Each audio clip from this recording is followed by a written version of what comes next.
Hey, welcome back to No Hype Beer Reviews. Unless it's your first time, then welcome. And please consider subscribing and hitting that notification bell below. Very excited for today's beer. It's a beer from Ithaca. It's a 20th anniversary beer, so happy 20th anniversary. It's amazing. When I first got into craft beer, Ithaca was the most local brewery I had at about 45 minutes from where I lived. So obviously a lot different than the landscape today in terms of how many craft breweries there are. Period in New York, or in the United States, but New York and anywhere near me. So, but at the time, yeah, I mean, really cool. Their flower power, I used to trade that every once in a while for things like Bell's Two Hearted, which is funny because that's on the shelves now in New York, and just the thought of having to trade for it back in the day. I'm gonna pour the beer. I already opened it only because I didn't realize it had a cork. So I already did an intro and then got the cap off and realized besides a normal beer bottle cap, it had a cork. So I'm going to pour it and talk a little bit about the, not history of this beer, but a little bit about another beer that is similar maybe. So do a proper glassware, which I cleaned and it's still sticking on the side glass. About 2.5 fingers ahead. Red color. I should probably talk a little bit about this stuff first. So this is a wild ale with blueberries, and so it's been 20 years obviously since they first started. Teeny tiny place when they first opened, and excuse me, and apparently I'm allergic to boring stories. So I remember that I went there. And they had a small shop, homebrew, some of their beers, maybe even glasses. Maybe just pint glasses, I don't remember. And I just remember like taking the tour, and it was so quick. It was just this tiny, like rectangle kind of building. You had the little shop area, then you did the shortest tour, and then you were done. And they were distributing to like 3 states, and it just blew my mind that they could distribute anywhere outside of New York at that time with such a tiny facility.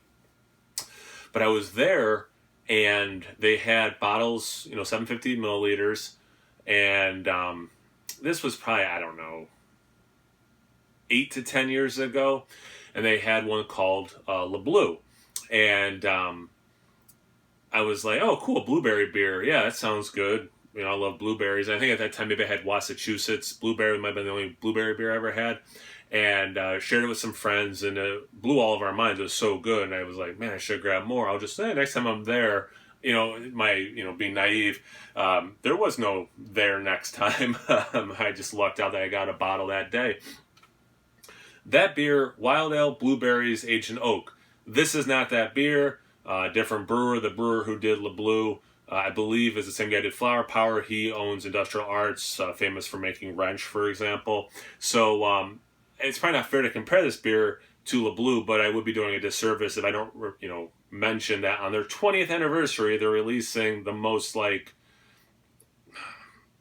beer they've ever brewed. Flower Power, yeah, it's the biggest one they do by name and volume, but I think by volume, and but that was like the hyped beer from Ithaca, and early on. So yeah, I'm assuming it's not a coincidence for such a big anniversary that they're making a similar beer. Again, I did the proper, this is an Excelsior beer, that's what they call this series, and that's what this glass is. But yeah, it looks like a beer that has blueberries, that has that reddish, but a little bit of purple blue in there as well. Obviously, that head has subsided. I like wild ales enough, especially when they're fruited. It's not a favorite style of mine, so keep that in mind with this review. See about the aroma. Nice level of tartness, not quite like, it's getting close to how you might in a beer be like, oh, it's vinegary. I'm not saying this is vinegary, but you can see how it's approaching that level. In terms of blueberry, you do get some juice in there. It's not like an orange juice or something. So I think I would probably, if I was doing this blind, think cranberry or some, in the berry realm. I don't know if I would specifically think blueberry. And yeah, again, this is not aged in oak barrels like Le Bleu was, so you're not getting like that. The tannins, the oak, vanilla, I'm not getting anything like that, obviously.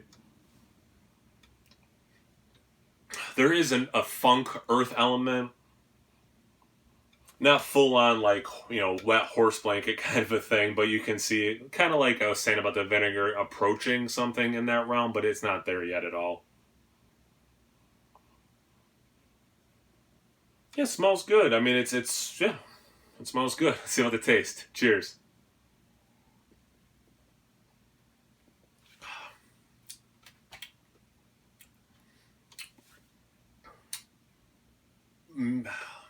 Medium tartness, enough that you start salivating. Although not orangey, you do kind of get like this citric acid acidity thing.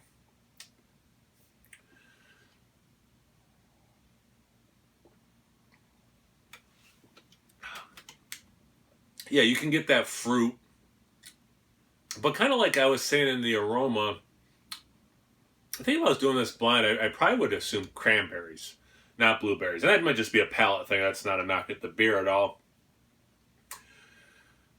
It's some kind of like the tartness. It's approaching medium for sour, but it is more of a wild thing. Just like the aroma, not even just like the aroma. Like I mentioned, the aroma, like that funk is not crazy. It is present. It's actually, besides it being present, it's pleasant. It's very hot today. That's kind of why I wanted to open this. I know, well, I assume it's a lower ABV beer. Hopefully, a little refreshing, a little fruity, and that's what you're getting out of it. So it's actually a really nice warm weather beer. It's not knocking my socks off, and that's probably pretty obvious right now. I was not coming into it thinking it would be on the same level as Le Bleu and blow my mind and have the blueberry sorbet and all these crazy awesome things going. But definitely delivers on what it is. Yeah, right. It doesn't say the ABV. No. But yeah, I'll do one more swig and see if I get anything else specific.